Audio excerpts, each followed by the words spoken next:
Hello hello အားလုံးပဲမင်္ဂလာပါ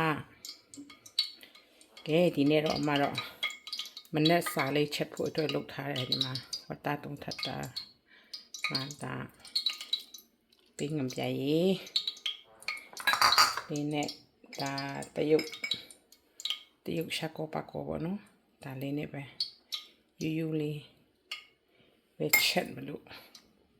ဒါလေးကိုနေလဲဦးမယ်နေမယ်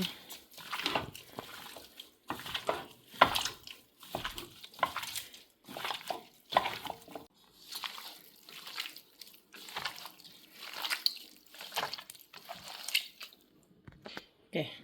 ဒါကိုငပြာကြီးပန်ပေးငပြာကြီးနဲ့တရုတ်ရှာကောပါကောနဲ့နေထားတယ်ဒီမှာစီဦးတည်ထားတယ်အဲ့တော့ဆိုတော့အင်းမုံရနေ့တိုင်းမချက်ဖြစ်တော့လေခါတလီပဲချက်တယ်အလုတ်ကလုတ်စားရနေ့တိုင်းချက်နေ့တိုင်းစားဖို့အတွက်နေ့တိုင်းမချက်နိုင်ဘူး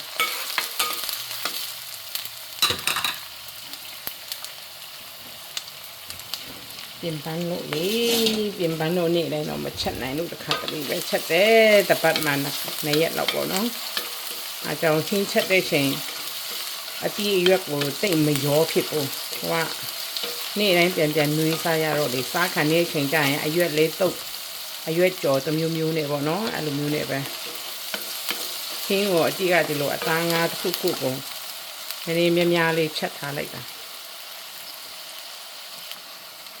စနုံနဲ့နည်းနည်းလေးထည့်မယ်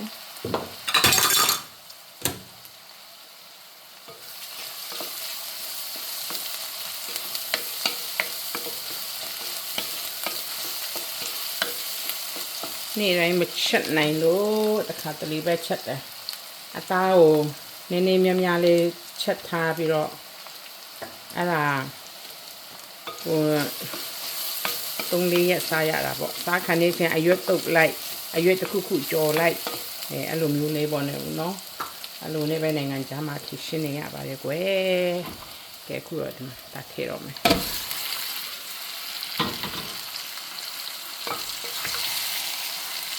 တော့အသားဟင်းချက်တဲ့ချင်း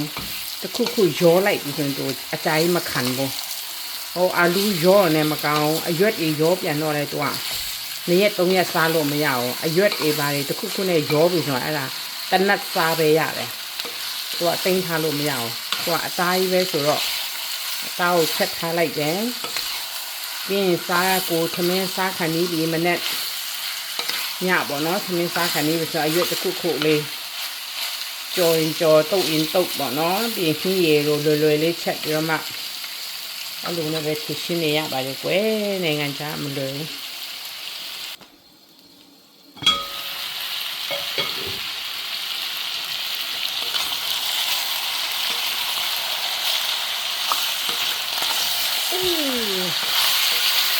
တော့ခက်လို့စ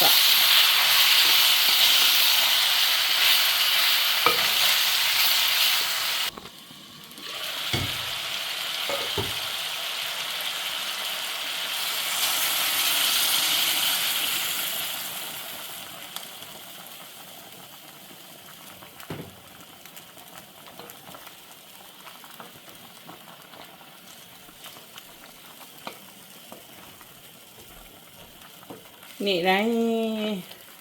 ဒီမချက်နိုင်ဘူးပြင်ပန်းတယ်အဲ့ဒါကြောင့်တစ်ခါချက်ရင်နည်းနည်းများချက်ထားလိုက်တယ်နေ့ရက် 3 ရက်စားပေါ့နော်ပြီးရင်အရွက်တုတ်စားအရွက်လေးကြော်စားအသားတော့နည်းနည်းများချက်ထားလိုက်တော့အဲ့ဒါလည်းနှွေးစားပေါ့နော်အဲ့လိုမျိုးနဲ့ပဲနိုင်ငံခြားမှာနေရတာပါကွယ်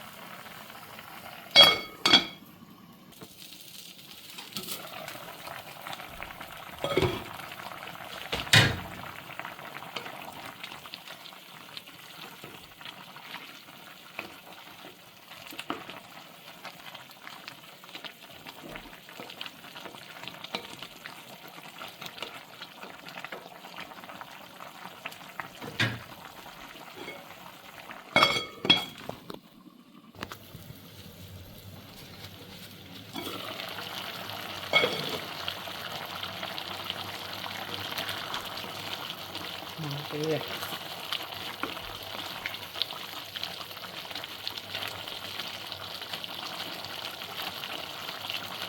တရုတ်မဆလာနဲ့ပေးငံပြရနဲ့အင်းနဲ့ရိုးရိုးပဲချက်တာ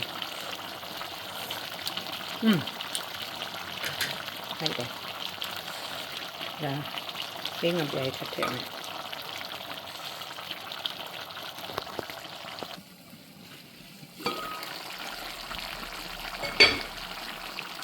ရှင်လေးထက်ထည့်လိုက်ဦးမယ်နူးနူးလေးအီအီလေးဖြစ်အောင်ချက်လိုက်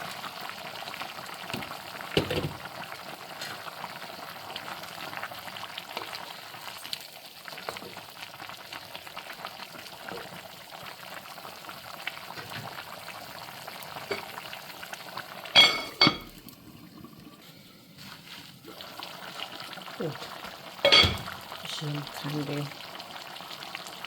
ဒါဂျင်းချက်တွင်ဖြူထောင်းထားတာနည်းနည်းထပ်ထည့်မယ်မွေးအောင်မွေးပါစေမွေးပါစေ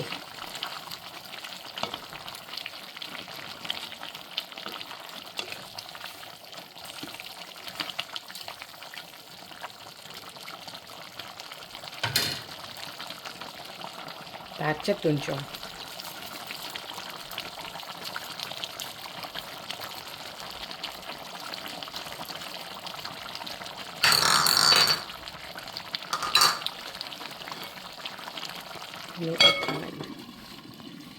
မီးအရှိန်လျှော့တော့မယ်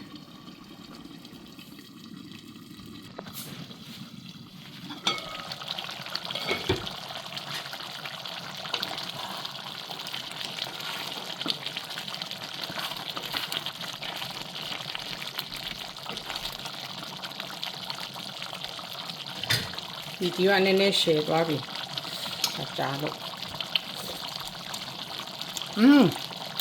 အရင်ကောင်းပြီပေးငံပြရေးပဲထည့်ရပေးငံပြရေးနေပဲချက်တာကဲဗီဒီယိုအနေနဲ့ share သွားပြီ thank you နော်ကျေးဇူးပါ see you next video bye bye thank you